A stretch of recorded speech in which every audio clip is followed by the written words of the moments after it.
परिसर में बहनें बैठी हैं, हमारी भाभियां बैठी हैं, बेटियां बैठी हैं। एक लड़की अपने पति के साथ भी इतना सुरक्षित अनुभव नहीं करती जितना अपना भाई के साथ सुरक्षित अनुभव करती है। तो वो तिनका नहीं है, वो प्रकृति की पुत्री का भाई है जो आगे बैठा हुआ है। तृणधर ओट कहत वैदेही, सुमर अवधपति परम सनेही। कैसे अयोध्यापति? साथ में बताती भी है वो कि तुम लंकापति हो तो अपने आप को अहंकार में मत लाना। मैं जिसकी पत्नी हूं वो अयोध्यापति है, अवधपति है। वो तपस्वी राम का स्मरण नहीं करती, वो अपने प्रेमी राम का स्मरण नहीं करती। मैं राम को पति नहीं मानता, मैं राम को दुनिया का महानतम प्रेमी मानता हूं, जिसने एक आतंकवादी के द्वारा अपहृत की गई अपनी पत्नी के लिए सागर पाताल एक कर दिया, समुद्र पर बांध बना दिया। लोग प्रेम का प्रतीक ताजमहल को दिखाते हैं अक्सर। हो सकता है ताजमहल भी प्रेम का प्रतीक हो, पर ऐसा क्या प्रेम जिसके निरूपण में निरपराध लोगों के हाथ काट दिए जाएं? शाहजहां की अनेक पत्नियों में एक थी वे, और उनके भी शाहजहां दूसरे पति थे। उनके पति शेर अफगन उनकी सेना में काम करते थे, और शायद दर्जनवें बच्चे को जन्म देते हुए वो दिवंगत हुई। और जिस समय बंगाल में दुर्भिक्ष पड़ा 24 साल का, उस समय ताजमहल को तामीर कराया गया। मुझे अभ्यास है भीड़ में बोलने का। लोग कम है लेकिन घनत्व ज्यादा है, आयतन कम है, घनत्व ज्यादा है। एक एक व्यक्ति करोड़ों लोगों के बराबर है। तो मैं आपकी छोटी सी शुभकामनाओं को ही प्रसाद समझूंगा कि मैं लाखों लोगों में बोल रहा। मुझे कहते सोचते लज्जा आती है स्वामी जी, मैं कलाकारों के वंश से हूं। मैं रात्रि में कविता पढ़कर अपना घर पालता हूं, नौकरी छोड़ने के बाद से। जिन लोगों ने ताजमहल जैसी अनुपम कृति बनाई, उनको बाध्य कर दिया गया कि वो दूसरा कोई काम ना करें। हाथ काटने का मतलब यही है, हाथ कटा देने का मतलब यही है। और जो मैं सूचना दूंगा उससे आपकी भी आंखें भीगेंगी, मेरी तो भीग ही जाती हैं। एशिया के सबसे बड़े देह व्यापार मोहल्ले सोनागाछी में, कलकत्ता में एक ताज मोहल्ला है। मैं किताब पढ़ रहा था तो मुझे बड़ी पीड़ा हुई, दुख हुआ।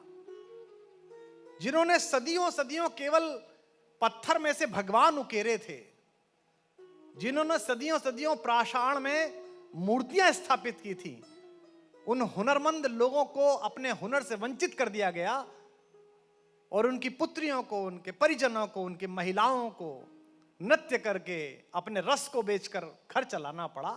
अगर आप इसे कहते हैं कि प्रेम का प्रतीक है तो मैं असहमत हूं। इससे बेहतर तो प्रेम का प्रतीक बिहार का वो एक उपेक्षित दलित है, जिसने गर्भावस्था में एक पत्थर को पार न करती हुई अपनी पत्नी को मरते हुए देखा और अकेला हथौड़ा उठाया और जीवन काट दिया, और पहाड़ की अस्मिता को चूर चूर करके उसमें प्रेम का रास्ता बना दिया। वो दशरथ मांझी ज्यादा बड़ा प्रेमी है, पर हमको अभ्यास हो गया है। राम से बड़ा प्रेमी कौन है? कितना आत्मविश्वास है। सुमरि अवधपति परम सनेही, तृणधरि ओट कहत वैदेही, सुमिर अवधपति परम सनेही। आप मुझ में लय हो जाइए, आपको आनंद आएगा। तृणधरि ओट कहत वैदेही, सुमिर अवधपति परम सनेही। और याद क्या दिलाती है उसे? तुझे याद नहीं है कि कौन आया है? तू मेरे से ऐसा प्रस्ताव दे रहा है। असमन समझू रहत जान की, खल सुधि नहीं रघुबीर बाण की। तुझे स्मरण नहीं है राम के बाण का? इसमें श्लेष है। वो राम का भी स्मरण करा रही है, और राम का बाण हनुमान आ चुका है उसका भी स्मरण करा रही है कि मूर्ख तेरा अंत निकट है। ये जो सीता का आत्मानुशासन है, मैंने प्रधानमंत्री जी को भी कहा, राम मंदिर निर्माण में जितने लोग जुड़े हैं उनको भी कहा, और आज इस परिसर में सैकड़ों लोग सुन रहे हैं और करोड़ों लोग देख रहे हैं। मैं आपके माध्यम से भी कहता हूं, जो भी वास्तुकार हो उस मंदिर के, हमारी मां 2 बार अयोध्या आई सीता, और दोनों बार अयोध्या ने ठीक सा व्यवहार न किया हमारी मां से। पहली बार तो अंतःपुर के षड्यंत्रों के कारण उनका निर्वासन हुआ, और दूसरी बात सड़क की कुचर्चाओं के कारण उनका निर्वासन हुआ। अब जब उनके यशस्वी बेटों ने, भारत के लोगों ने मिलकर यह संकल्प कर ही लिया है कि राम पुनः उस पालने में विराजित हुआ जहां कभी खेले थे, तो मैं चाहता हूं कि उस मंदिर में इस बार राम अकेले ना खड़े हों, हमारी मां के साथ खड़े हों। सीता का विग्रह तो वहां लगना चाहिए। कहते खल सुधि नहीं रघुबीर बाण की, तुझे रघुबीर के बाण की सुध नहीं। और बाण कौन सा? एक बाण काटी सब माया, अकेले बाण से सारी माया का निस्तारण करते हैं। एक बाण काटी सब माया, जिमि दिन कर हर तिमिर निकाया। जैसे सूरज निकलता है तो उसकी पहली किरण से ही उजाला अपने आप अपदस्थ हो जाता है।